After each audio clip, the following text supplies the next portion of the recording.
Buenas noches, soy Ana María Lomelí. Hoy al filo, María Luisa Albores, secretaria de Bienestar.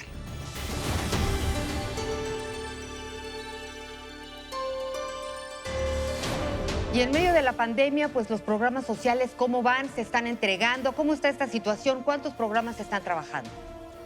Bueno, pues muchas gracias, Ana María, por este momento de poder platicar contigo de los programas integrales de bienestar desde la Secretaría de Bienestar. Quisiera comentarte un poco, decirte que dada la pandemia, como gobierno federal se instituyó que por la tarde se pudieran tener algunas conferencias. Está de 5 a 6 la conferencia de bienestar, que trata de todos los programas integrales de bienestar y quienes estamos encargados y los responsables de cada programa. Ahí se dan números, datos, avances, cómo vamos.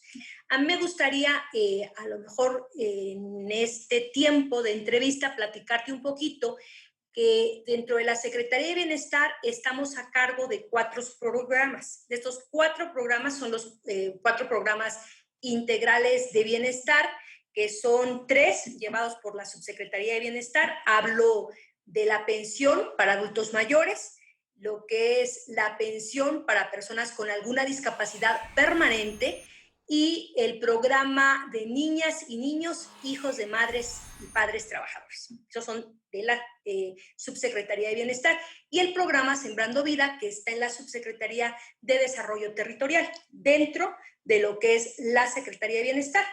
Estos 4 programas hacen que tengamos un trabajo directo con la gente. Y en ese sentido me gustaría platicarte un poco y los datos que tenemos.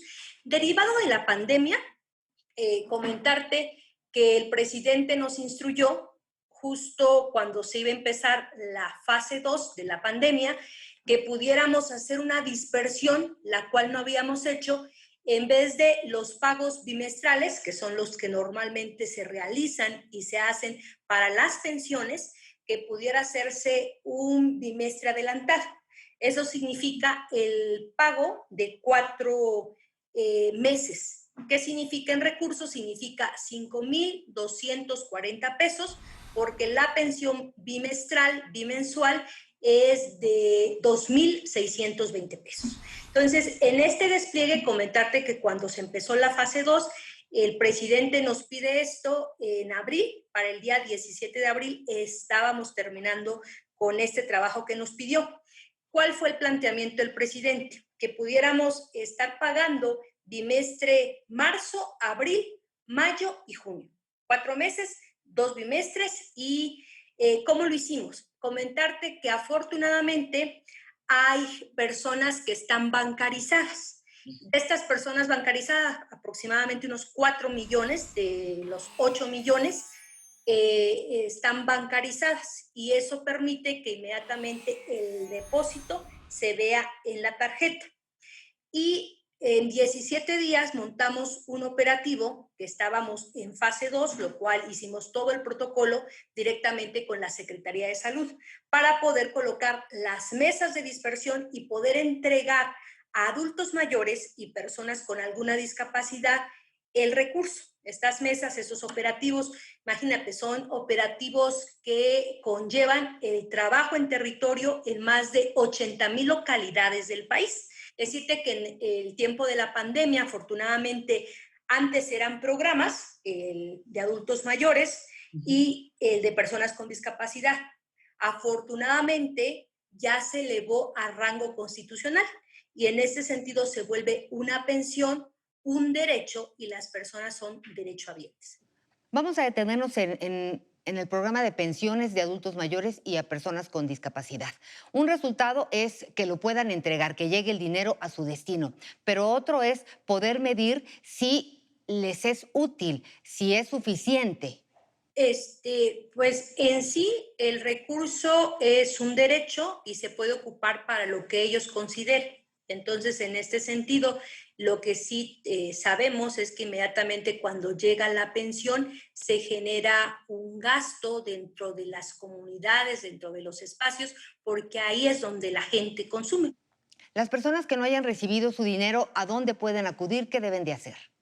Sí, comentarte que tenemos ahora afortunadamente un call center y nos apoya mucho porque ahí se hace un levantamiento previo de lo que es un formato único de información, ahí se levanta y después con eso los servidores de la nación de determinado lugar van y corroboran esos datos. Ese es el PREFU y nos sirve bastante. ¿A dónde tienen que ir? Se está dando la información justo por cuestiones de la pandemia, cuando empezamos fase 2 en la dispersión de abril, podían llegar hasta 50 personas en la mesa de dispersión.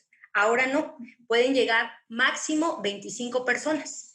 Y en ese sentido lo que hacemos es, a través del servidor y la servidora de la nación, especifican el día y la hora para que llegue el adulto mayor o en este caso su auxiliar de adulto mayor o de persona con discapacidad. Y sí les insistimos y reiteramos que respetemos mucho el horario, porque no se nos puede generar que haya más personas y que pueda haber alguna causa donde haya mucha gente, y si hay mucha gente, entonces nosotros también vamos a incidir en esta cuestión del COVID-19, ¿no? ¿Todas estas personas están dadas de alta en el censo de bienestar? Sí. ¿Y este censo se actualiza? Sí, es un padrón vivo y comentarte, en el caso de nuestros adultos mayores, hay un último pago que se llama pago en marcha y el pago de marcha es cuando la persona ya tuvo una defunción y entonces ese pago en marcha lo recibe normalmente el auxiliar. Ese recurso, ese último pago, le sirve para cuestiones de funeral. ¿Por qué te platico? Te comento eso porque es un padrón vivo. Hay bajas, hay altas, hay quienes ya cumplieron 65 años en territorio indígena y entonces van a tener el derecho de tener esta pensión. Y personas que no son de territorio indígena están cumpliendo 68 años y entonces tienen el derecho de tener esta pensión. Y pues hay defunciones y entonces es un padrón vivo. En relación al programa de las y los niños de madres trabajadoras, ¿qué necesitan para acreditarse? ¿Cómo se está levantando el censo? Sí, estamos yéndonos por regiones, estamos yendo a 12 regiones, se priorizaron las regiones indígenas y empezamos del norte hacia el centro del país, porque no teníamos más que algunos lugares para poder tener estas niñas y estos niños. Entonces es un programa. Y recordar que afortunadamente al sureste del país, pues se le ha ayudado mucho con otros programas sociales. Ejemplo, Chiapas es el que mayor tiene número de sembradoras y sembradores en Sembrando Vida, es quien tiene también el mayor número de becarias y becarios en las becas Benito Juárez. Entonces, hay más despliegue, podemos decir, en algunas propuestas del sur-sureste y en el caso del norte del país, por eso fue regionalizado y en esas regiones es que fuimos a hacer y se está levantando el censo. En el campo, en relación a Sembrando Vida, siguen trabajando. El campo no descansa. ¿Cómo están enfrentando la pandemia nuestros campesinos y agricultores? Sí, comentarte que en el caso de Sembrando Vida es un programa que en el 2019 tuvimos cerca de 230,000 sembradores. Para este año 2020 teníamos la meta de 200,000 sembradores más, lo cual se está llevando a cabo. Hasta la fecha tenemos 188,000 sembradoras y sembradores de 12 estados nuevos en los que estamos participando. Esto significa que el programa Sembrando Vida se esté trabajando en 20 estados de la República.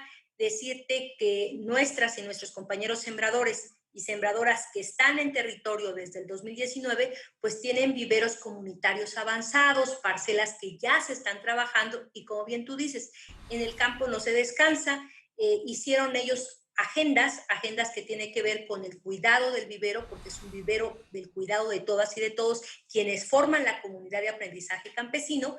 Y en este sentido, en ese rol, eran 2 o 3 personas con el cuidado del cubrebocas, el lavarse las manos y llegar a revisar cómo iban las plantitas. ¿Qué es lo que tenemos nosotros en Sembrando Vida? Para el mes de mayo y el mes de junio se han levantado 188,000 sembradores y sembradoras nuevas. Entonces, en este sentido, esperamos que para este mes, julio, podamos ya tener el padrón de 430,000 sembradoras y sembradores. Eso significa 430,000 sembradoras y sembradores que van a tener un apoyo directo de 4,500 pesos mensual. De aquí, si siguen haciendo su trabajo, es su compromiso, es la siembra y cuidado de arbolitos y de plantas en su parcela, 2,5 hectáreas, hasta el 2024. Secretaria, uno de los objetivos del programa Sembrando Vida es que pues, los campesinos, las personas, no emigren. Y pues yo quisiera saber si hay algunos que hubieran regresado por finalmente poder ver que su tierra les va a producir algo. Sí, fíjate que en el caso de Chiapas, recordar que en la zona de la selva lacandona muchos migraban, sobre todo para la Ribera Maya.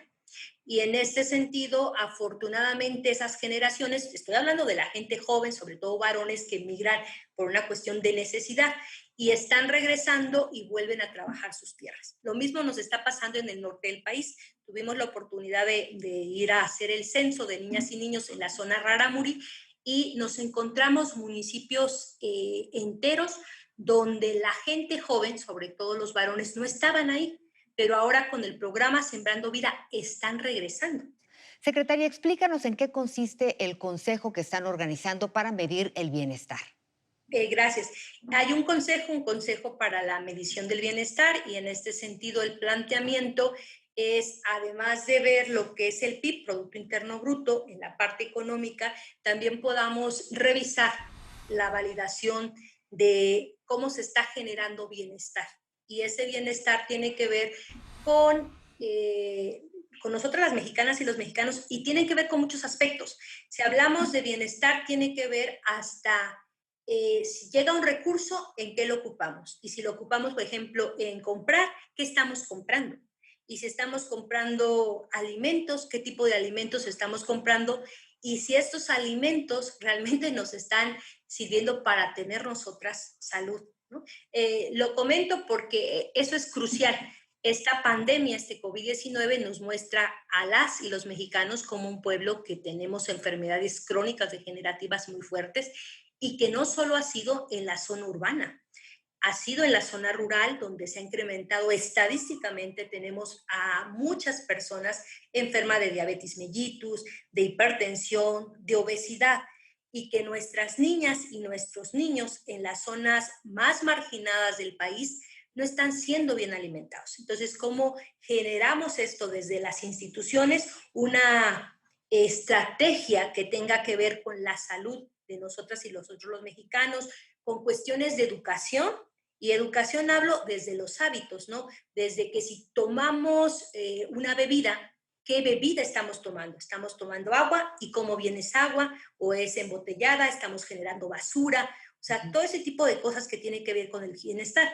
Y también el sentimiento, el sentido de arraigo de nuestra identidad, y eso lo vemos mucho en el campo. Se planteó que había un mercado de tierras y que que la felicidad no se encontraba en tu espacio de vida, sino que la felicidad estaba en otro lugar. Entonces, eso es lo que quisiéramos nosotros conocer, saber, y también nos sirve a nosotros en los diferentes programas integrales de bienestar para saber cómo vamos. Esto será independiente al PIB, entiendo. Sí, será independiente, está la parte económica, este será una medición alterna a eso, seguirá midiéndose lo del PIB y esto servirá mucho a nosotros para saber realmente cómo vamos en el sentido de la realidad en los espacios donde ya estamos como programas integrales de bienestar. ¿Te parece, secretaria, si para despedirnos jugamos al filo, asociación de ideas? Bueno, gracias. Solidaridad. Unión de personas. Desafío. Un reto muy grande. Justicia. Le hace falta a este país ser justo. Economía. Crucial para poder hacer una inversión social. Pandemia. Una reflexión ante las cosas que estamos viviendo como país. Sueños. Los que nos impulsan para poder estar y seguir como mexicanas y como mexicanos. México. La grandeza.